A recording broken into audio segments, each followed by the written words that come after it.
ভাবে উনি আবার নিশা পানি করে মনে হয়। এর আগেও তো আমি যতদূর জানি নকলাতে মোবাইল টোবাইল চুরি করছে, এটা আমরা শুনছি। আজকে বলে দিলাম। কি বলে? হ্যাঁ, ও নাসা ভাই নেতা গ্যাংস্টার, ও ও ও অস্থির ফাটাফাটি এরকম একটা নাসা ভাই আমার। আমি কিন্তু নাসা ভাইয়ের খুব বড় একটা ফ্যান। আমাদের মধ্যে একটা ভুল বোঝাবুঝি হয়েছিল।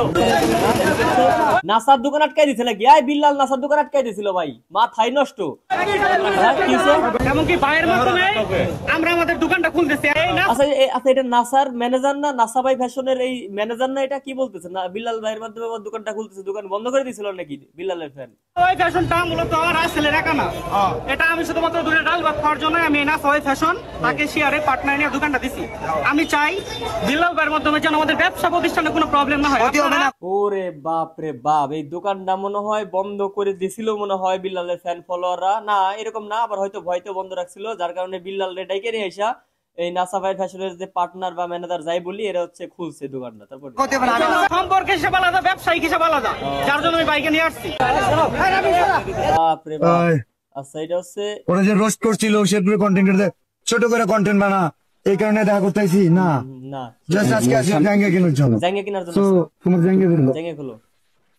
আচ্ছা আচ্ছা, আজকের ভিডিওর মূল টপিকটা হচ্ছে আজকে আমরা নাসা ভাইয়ের থেকে বিস্তারিত শুনবো যে ওই দিনকের ঘটনাটা কি।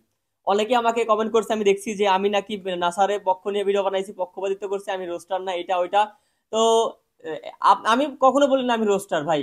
বিষয়টা হচ্ছে যে যেটা সত্য এটা নিয়ে কথা বলার চেষ্টা করি। তো আজকে আমরা নাসা ভাইয়ের মুখ থেকে শুনবো যে আসল ঘটনাটা কি। চলেন।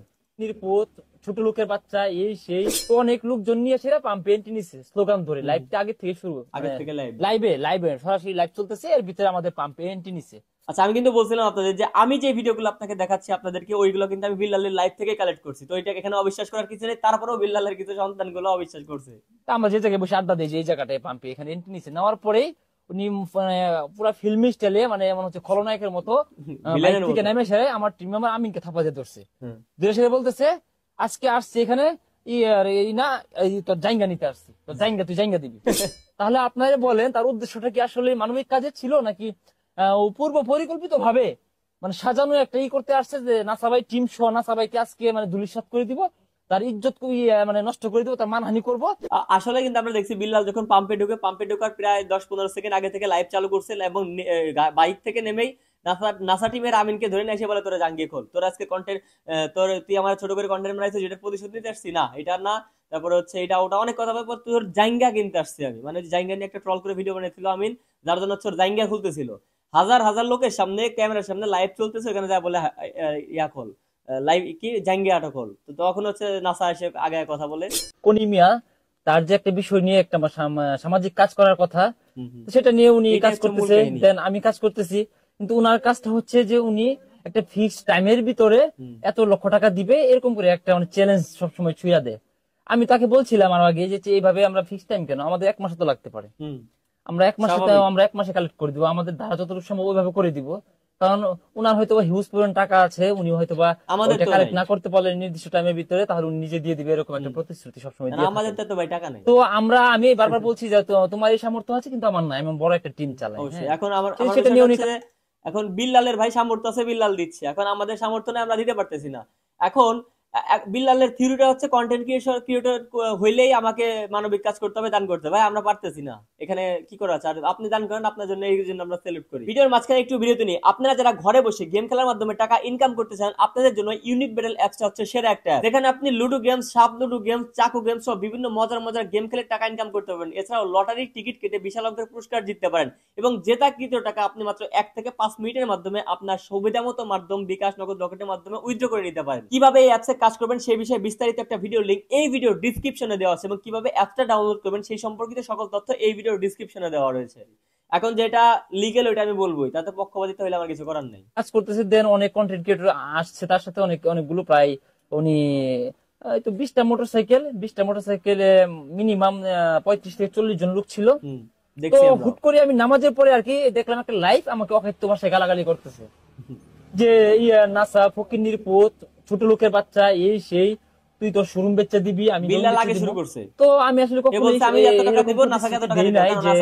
আমি আমার শোরুম বিক্রি করে মানবিক কাজ করবো এটা বলি না। আমি বলছি যে আমার দ্বারা যতটুকু হবে, আমার একটা কথায় যদি 100 টাকার হোক, 5,000 টাকার হোক, 20,000 টাকার হোক, যদি হেল্প পাই তাহলে আমি এটাই করব। শুধু করিম মিয়া না, আমার একটা মুখের কথায় যদি বাংলাদেশের কিংবা আমাদের জেলার কি একটু উপকার হয় তা আমি সেখানে কথা বলবো। কিন্তু আমি কখনো এইভাবে বলি না যে আমি এত লক্ষ টাকা দিয়ে দিব, এত ঘন্টার মধ্যে আমার আছে ব্যাংকে আছে, এত জমি ঘন্টার করে মধ্যে দিব, আমি এইভাবে কখনো বলি না। তো উনার খুব মানে প্রথমে লাইব্রেরিটা দেখলাম, পরবর্তীতে হুট করে তো আমরা তো আসলে জুম্মার নামাজের পর তো আমাদের এলাকার একটা বড় ভাইয়ের বাবা মারা গেছে, খুব কাছের লোক। তো উনার জানা যায় যাবো। তো আমার টিম মেম্বার 6 জন, তো আমরা 6 জন এখানে পাম্পে আসছি। আসার পরে ওখানে যাবো এর ভিতরে আপনারা হয়তো অনেকেই দেখছেন একটা অনেক বড় শোডাউন, প্রায় 20টা মোটরসাইকেল ছিল সেখানে। তো অনেক লোকজন নিয়ে এসে পাম্পে এন্ট্রি নিচ্ছে স্লোগান ধরে, লাইভটা আগে থেকে শুরু, মানে লাইভে সরাসরি লাইভ চলতেছে। এর ভিতরে আমাদের বিল্লাল পাম্পে নিজে entry লাইভ নিচ্ছে। করতেছিল এটা। তা আমরা যে জায়গায় বসে আড্ডা দিই যে এই জায়গাটায় পাম্পে এখানে এন্ট্রি নিচ্ছে, নেওয়ার পরেই উনি মানে পুরো ফিল্মি স্টাইলে মানে এমন হচ্ছে খলনায়কের মতো বাইক থেকে নেমে সেরে আমার টিম মেম্বার আমিনকে থাপা দিয়ে ধরছে। আচ্ছা, এইটা কিন্তু নাসার কথা যে অবিশ্বাস করতে হবে এমন কি, বিশ্বাস করতে হবে এর কিছু থিওরি আছে। এটা হচ্ছে যে নাসা যে কথাটা বলতেছে এই বিষয়টা কিন্তু দেশবাসী, রাসা টিম এবং আমরা সবাই কিন্তু দেখেছি বিল্লালের পেজের লাইভ থেকে। বিল্লাল নিজে লাইভ করতেছিল, সে বাইক থেকে নেমে লাইভ করা অবস্থায় নাসা টিমের আমিনকে ধরছে। তোর জাঙ্গিয়া খবি আজকে আসছে এখানে তোর জাইঙ্গা নিতে আসছে, তুই জাইঙ্গা দিবি। আচ্ছা, ওই ক্ষোভটা যদি ওর মানবিক কাজ দিয়ে থাকতো, আর ক্ষোভটা যদি আমি সময় দিচ্ছি না, আমি সোশ্যাল ওয়ার্ক করতেছি না, খুব কম করতেছি, টাইম দিচ্ছি না, তাহলে অবশ্যই আমার সাথে কথা বলতো। হ্যাঁ, অবশ্যই ঠিক। এখন নাসা টিমের যে মেইন রাসেল ভাই, উনার যদি কোনো ফল্ট থাকতো মানবিক কাজ নিয়ে, ওই যে কনিমার জন্য কাজ করতেছে না, ক্ষোভ থাকলে অবশ্যই রাসেলের সাথে এসে কথা বলতো।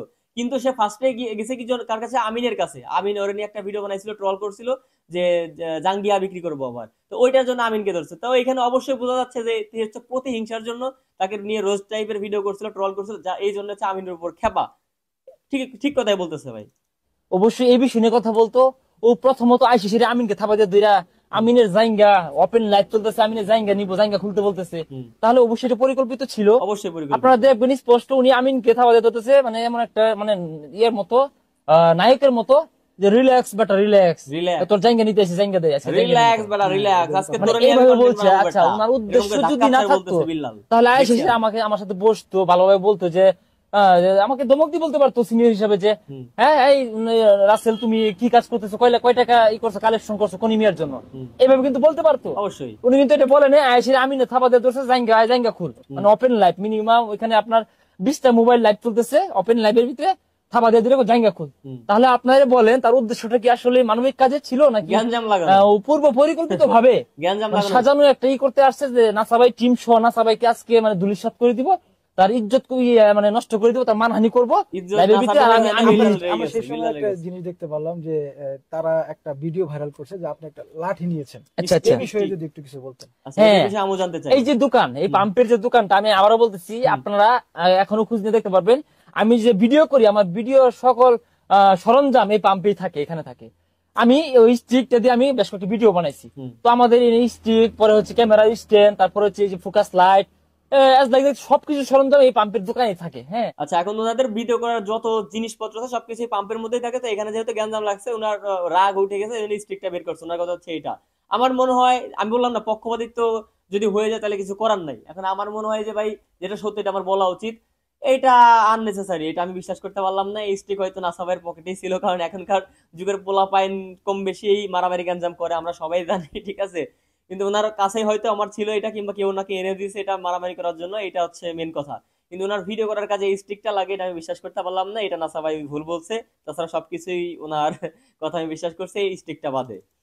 তো উনার যে বিহেভ এবং কি উনার যে আচরণ এত উশৃঙ্খল, মনে নেশা টেশা করে আসছিল হয়তো বা, তা নাহলে এত গ্রহণ কথা ছিল না।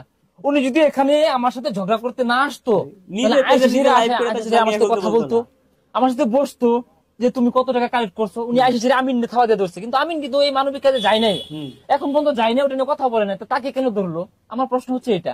আমার প্রশ্ন হচ্ছে অন্য কিছু, যে মানবিক কাজ আপনি করেন না করেন, এখানে বিল্লাল কৈফিয়ত নেবার কেরা, জবাব নিতে আসছে কেন? ওই 20-30টা বাইক নিয়ে 40-50 জন পোলাপাইন নিয়ে আপনারা ধরবে আসে, আপনি বলতেছেন বারবার যে আমিনকে কেন ধরলো, আমাকে তো ধরতে পারতো, আপনাকেই কেন ধরবে রে ভাই? আপনার মানবিক কাজ করার ইচ্ছা থাকলে আপনি মন থেকে করবেন, এটা আপনি কারো কাছে জবাব দিতে করতে বাধ্য না। এটা দেশের কোনো আইনে নাই যে থটস অফ বিলালের কাছে জবাব দিতে করতে হবে আপনি মানবিক কাজ করলে। আপনাকেই কেন ধরবে পোলাপান নিয়ে এসা? জাইঙ্গা কেন খুলতে চাইলো? আমার প্রশ্ন হচ্ছে এটা। আর আমি যদি তাকে পূর্ব পরিকল্পিত ভাবে তার উপরে আক্রমণ করার জন্য আমি থাকতাম, তাহলে এটা আমার এলাকা, হুম। এখানে আমি সবসময় আড্ডা দিয়ে সময় পার করি। আমার টিম মেম্বার 6 জন নিয়ে বসে থাকতাম তার জন্য? না না, মিনিমাম আমার এলাকা আমি বলি। আপনার কাছ থেকে এটা যদি আমার এলাকায় এরকম কিছু হইতো, আমি হোয়াটসঅ্যাপ বিল্লাল সহ বিল্লালের যেগুলো ফ্যান ফলোয়ার সাথে শীর্ষ সন্তান আসছিল একটারও বেরিয়ে দিতে দিতাম না। নাসার জীবনে একটাই ভুল, ইচ্ছা মতো দিতে পারে না ফ্যান ফলোয়ারের। একটু জানতে চাচ্ছি, মানে এটা কি আপনার এলাকায় এসে হামলা করছে? হ্যাঁ, এটা আমার এলাকায়। আর উনি যদি ভালোভাবে আসতো, ভালো উদ্দেশ্য নিয়ে আসতো, অবশ্যই ভদ্র কিছু লোক নিয়ে 2-1 জন আসতো, কিংবা উনি একাই আসতো। উনি তো অনেক গুন্ডা মান্ডা নিয়ে আসছে সাথে। কেন নিয়ে আসছে? ওইগুলো গুন্ডাই, জানি বিল্লালের আসছে বাপের যে ক্ষমতা নাই, একা এসে এখানে নাসা হামলা অথবা করবে। রাসেল ফ্যান ফলোয়ার হিউজ পরিমাণ উস্কানিতে অপমান আসছে করবো, একবারে তার ধূলিসাৎ করে দিব। আর মানে পারলে তাকে মানে আক্রমণ করবো, তার উপরে মানে আঘাত আনবো, তাকে মারবো, এমন একটা এইটাই উদ্দেশ্য ছিল বিধায় আমারও তাই মনে হয়। এসে মানবিক কাজটাকে উনি না হাইলাইট করে জাইঙ্গা নিয়ে টানাটানি শুরু করছে। এটা গেল। আরেকটা কথা বলি আমি যদি তাকে মারার জন্য কিংবা তার উপরে আক্রমণ করার জন্য আগেই প্রস্তুতি নিতাম, আমার টিম মেম্বার 6 জন নিয়ে বসে থাকতাম, আমার 80 জন, 40 এইটাই জন। হচ্ছে মেন কথা। এটা সকলের কাছে প্রশ্ন আমার। আমি কি টিম মেম্বার 6 জন নিয়ে বসে থাকতাম? না না না, কখনো না। অবশ্যই থাকতেন। তাহলে কেন বলে যে পূর্ব পরিকল্পিত? আমি বলি যে হ্যাঁ, তোমাদেরটা পূর্ব পরিকল্পিত। কেন তোমরা লাইভটা রানিং লাইভ নিয়ে আমাদের এখানে এন্ট্রি নিছো? তার মানে তোমাদের উদ্দেশ্য ছিল এটা, যাই নাসাকে মানে মারি, Good point, নাসাকে good point. অসম্মানী করি, মানহানি করি। হ্যাঁ, আমি যদি জানতাম যে তুমি এখানে আসবা, তাহলে তো আমি আমার গ্রামের লোক সব এক এক করে রাখতাম। আরেকটা Right, কারণ right. ভালোবাসা মানুষ তো আমাদের আছে। Right, মানবিক right, কাজটা সবারই কিন্তু ভালোবাসা মানুষ নিজে আছে। থেকে আসে। ও আমি আরো কয়েকটা ভিডিওতে দেখলাম যে জুয়েল সাহেব যিনি আছেন, জুয়েল। তাকেও আলটিমেটাম দেওয়া হচ্ছে 1 লক্ষ টাকা আপনি দিবেন এইভাবে, আবার আপনাকেও বলা হচ্ছে যে বাকি টাকা আপনি দিবেন। মানে এইটা আপনি কিভাবে এটা এটা হচ্ছে প্রতিহিংসা। প্রতিহিংসা। হ্যাঁ, প্রতিহিংসা। এটা অবশ্যই প্রতিহিংসা। মানবিক কাজ কাকে বলে? আপনি ধরেন আপনার যতটা সামর্থ্য আছে, সাধ্য আছে, আপনি ওইটা দিয়ে একজনকে হেল্প করবেন, এটা মানবিক। আর এর বাইরে যখন আপনার ঘাড়ে কেউ চাপাই দিবে, এটা হচ্ছে প্রতিহিংসা। জুলুম, এটা হচ্ছে প্রতিহিংসা। আমার কথা হচ্ছে এটা, যে আমি যদি মানবিক আসলেই হই আমার ভিতর থেকে, তো আমার কাছে যা সামর্থ্য আছে আমি ওইটা দিয়ে মানুষকে হেল্প করবো। হয় এটা আমার ইচ্ছা হলে দেখাবো, না হলে দেখাবো না। তো ওইটা যদি আমার উপর কেউ চাপায় দেয় যে তোমাকে এত লক্ষ টাকা দিতেই হবে কারণ তুমি কন্টেন্ট ক্রিয়েটর, তাহলে এটা হচ্ছে ভাই প্রতিহিংসা আর এই ঝামেলা লাগানোর কথাবার্তা, এছাড়া কিছুই না। আমার মনে হয় যে নাসা ভাই বিনোদন যে কথাগুলো বললো, আমি তার সাথে সম্পূর্ণ সহমত, শুধুমাত্র তার এই স্টিকের ব্যাপারটা ছাড়া। তো ওনারা যদি ঝামেলা করতেই চাইতো, তাহলে আরো অনেক লোকজন নিয়ে এখানে বসে থাকতো। আর বিল্লাল ওই যে ফার্স্টে আইসা জাঙ্গায়া ধরে টানাটানি করতো না। আমরা বুঝতেই পারতেছি যে আসলে বিষয়টা কি হয়েছে। তো এই হচ্ছে মূলত বিষয় আজকের ভিডিও। তো যারা যারা নতুন আছেন, এখনই পেজ থেকে দেখলে ফলো করবেন, আর চ্যানেল থেকে দেখলে নিচে ক্লিক করে সাবস্ক্রাইব করবেন। ধন্যবাদ।